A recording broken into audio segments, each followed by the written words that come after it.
Hello, good morning, सुप्रभात मेरे प्यारे दोस्तों। जीएस सक्सेस पॉइंट में आपका स्वागत है। इसके पिछली वाली क्लास में हम लोगों ने संविधान क्या है, प्रमुख संवैधानिक विकास, 1773 का रेगुलेटिंग एक्ट, इसके बाद जितने क्रम से एक्ट सामने आए, 1833, 1854, 1909, 1919, 1935 का भारत शासन अधिनियम, 1947 का स्वतंत्रता अधिनियम, इन सब को भली भांति पढ़ लिया है।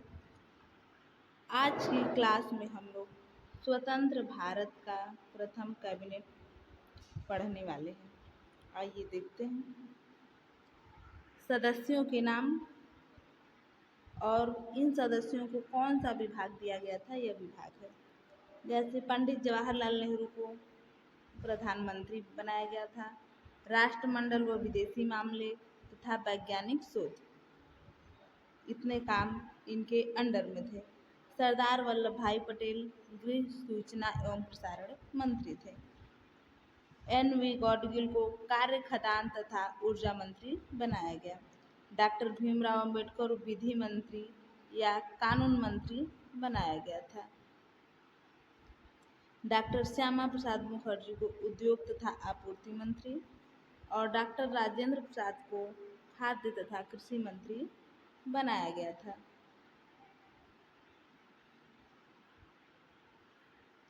मौलाना अबुल कलाम आज़ाद को शिक्षा मंत्री, यह क्वेश्चन बहुत इम्पोर्टेंट है, कई बार एग्जाम में पूछा जा चुका है कि स्वतंत्र भारत के पहले शिक्षा मंत्री कौन थे, तो मौलाना अबुल कलाम आज़ाद। वैसे तो यह पूरा चार्ट ही इम्पोर्टेंट है, लेकिन इनमें से कुछ इम्पोर्टेंट चीज़ें हैं, जैसे राजकुमारी अमृत कौर स्वास्थ्य मंत्री, रफ़ी अहमद किदवई को संचार मंत्री बनाया गया था। बाबू जगजीवन राम श्रम मंत्री थे। डॉक्टर जॉन मथाई रेलवे एवं परिवहन मंत्री, यह भी क्वेश्चन बहुत बार पूछा गया है। C.H. भाभा वाणिज्य मंत्री थे। R.K. षणमुखम शेट्टी पहले वित्त मंत्री थे। सरदार बलदेव सिंह पहले रक्षा मंत्री थे। एक बार फिर से देख लीजिए। पंडित जवाहरलाल नेहरू प्रधानमंत्री, सरदार वल्लभ भाई पटेल गृह, सूचना एवं प्रसारण मंत्री, एन.वी. गाडगिल कार्य खदान तथा ऊर्जा मंत्री, डॉक्टर भीमराव अंबेडकर विधि मंत्री, श्यामा प्रसाद मुखर्जी उद्योग तथा आपूर्ति मंत्री, राजेंद्र प्रसाद खाद्य तथा कृषि मंत्री, अबुल कलाम आज़ाद शिक्षा मंत्री, राजकुमारी अमृत कौर स्वास्थ्य मंत्री, रफ़ी अहमद किदवई संचार मंत्री, बाबू जगजीवन राम श्रम मंत्री,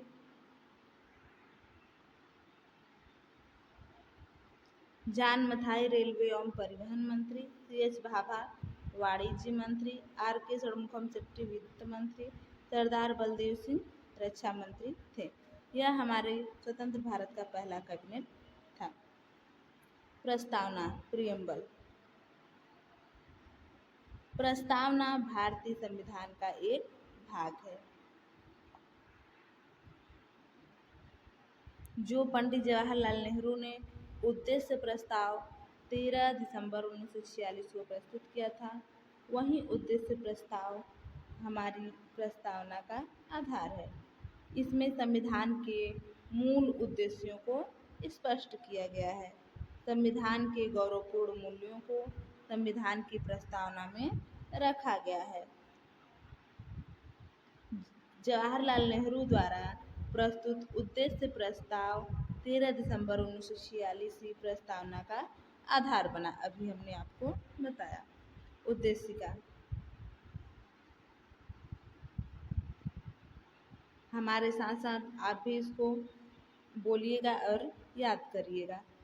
हम भारत के लोग भारत को एक संपूर्ण प्रभुत्व संपन्न, समाजवादी, पंथ निरपेक्ष, लोकतंत्रात्मक गणराज्य बनाने के लिए तथा उसके समस्त नागरिकों को सामाजिक, आर्थिक और राजनैतिक न्याय, विचार, अभिव्यक्ति, विश्वास, धर्म और उपासना की स्वतंत्रता, प्रतिष्ठा और अवसर की समता प्राप्त कराने के लिए तथा उन सब में व्यक्ति की गरिमा और राष्ट्र की एकता और अखंडता सुनिश्चित करने वाली बंधुता बढ़ाने के लिए दृढ़ संकल्प होकर अपनी इस संविधान सभा में आज तारीख 26 नवंबर 1949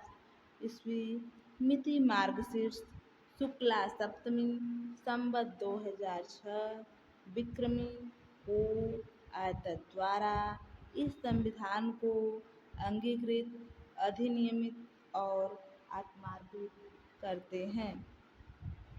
यह हमारा संविधान है, संविधान की प्रस्तावना है और यही हमारे संविधान का भी आधार है।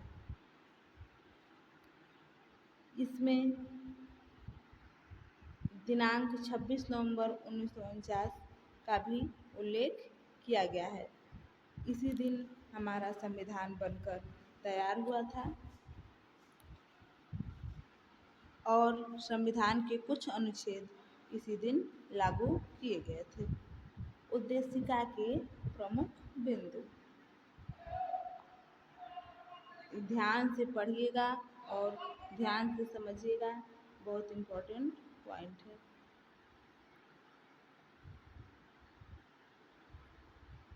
प्रस्तावना में अब तक एक बार संशोधन किया गया है।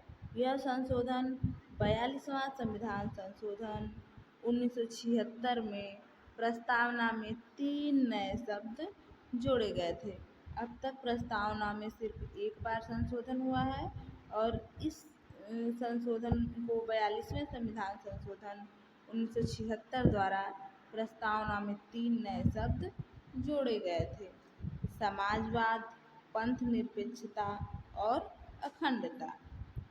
प्रस्तावना में 2 बार भारत शब्द का उल्लेख किया गया है। यह इससे महत्वपूर्ण क्वेश्चन बनते हैं, इसीलिए इसको ध्यान से समझिएगा। एक बार संशोधन, 2 बार भारत शब्द का उल्लेख। आगे देखिए, हम भारत के लोग जैसे शब्दों का उल्लेख प्रस्तावना में ही है। हम भारत के लोग जैसे शब्द का उल्लेख प्रस्तावना में ही उल्लिखित है, जिसका अर्थ है कि संविधान का मुख्य स्रोत भारत की जनता है तथा जनता ही सर्वोच्च है। इससे शासन का स्वरूप स्पष्ट होता है। कभी कभी एग्जाम में क्वेश्चन आता है कि भारत की संविधान का मुख्य स्रोत तो हम भारत के लोग या भारत की जनता।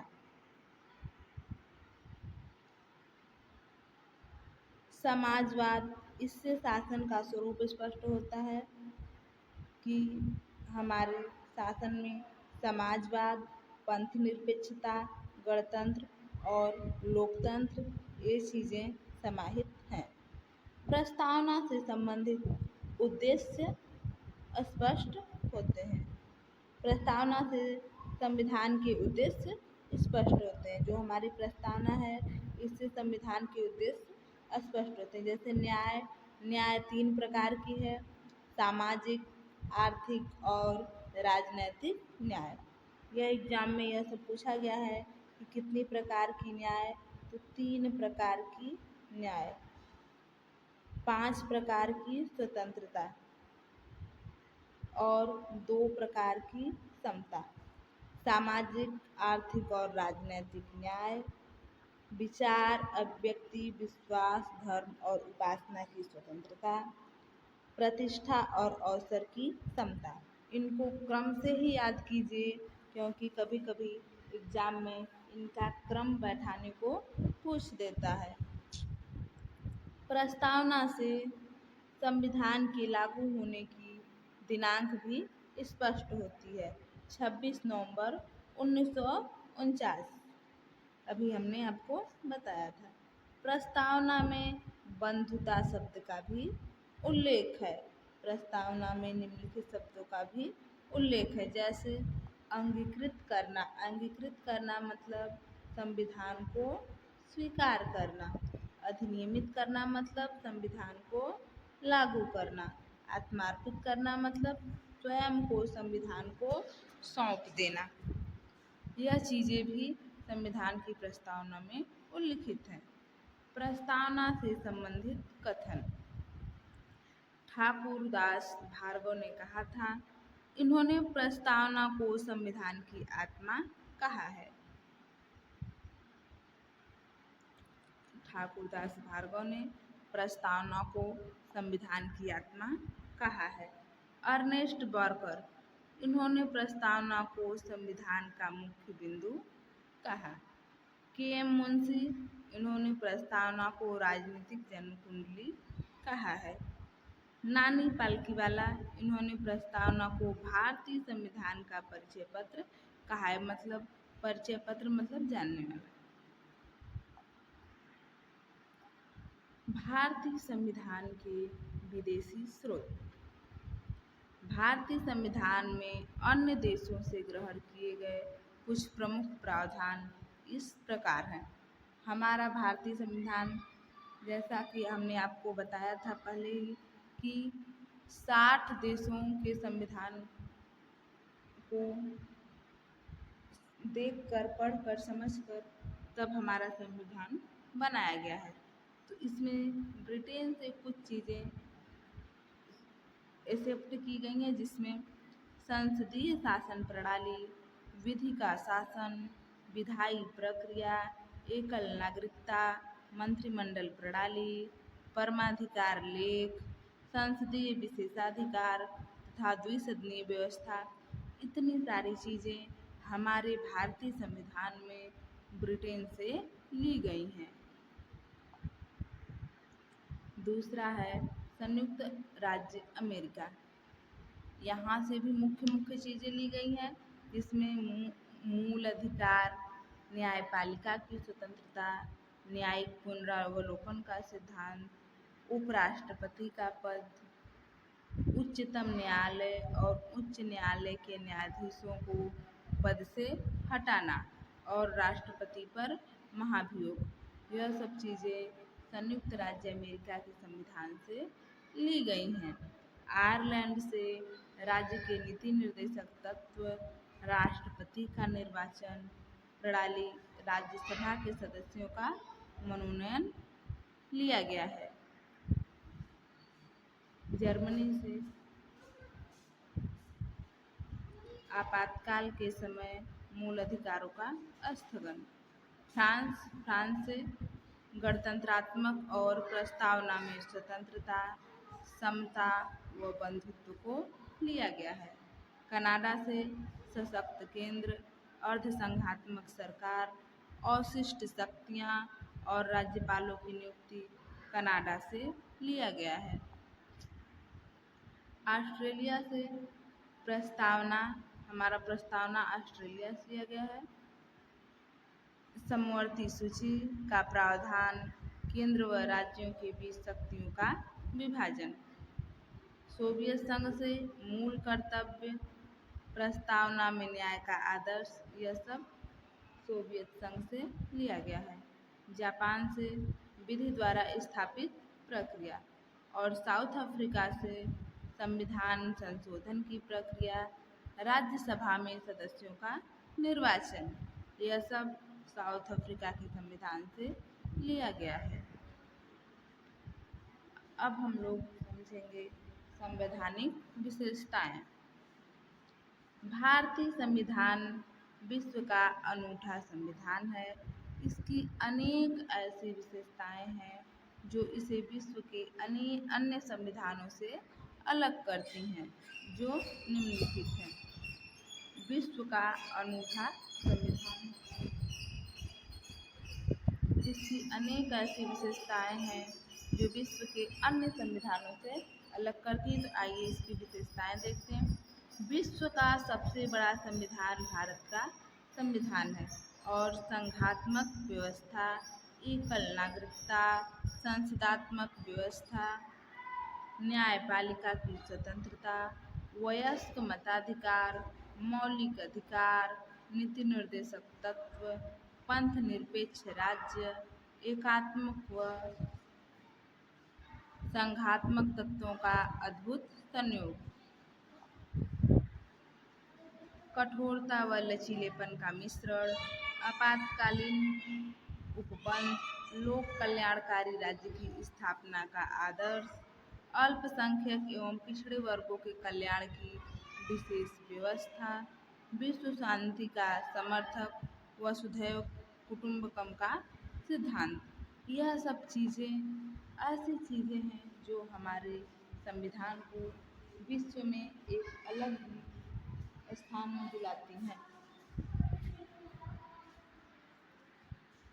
इसके बाद नेक्स्ट टॉपिक है हमारा भारतीय संविधान की अनुसूचियाँ। तो अनुसूचियों को हम लोग अपने नेक्स्ट क्लास में पढ़ेंगे। आज के लिए बस इतना ही। इसको ध्यान से समझिएगा। एक बार ना समझ में आए 2 बार 3 बार देखिएगा वीडियो और समझिएगा,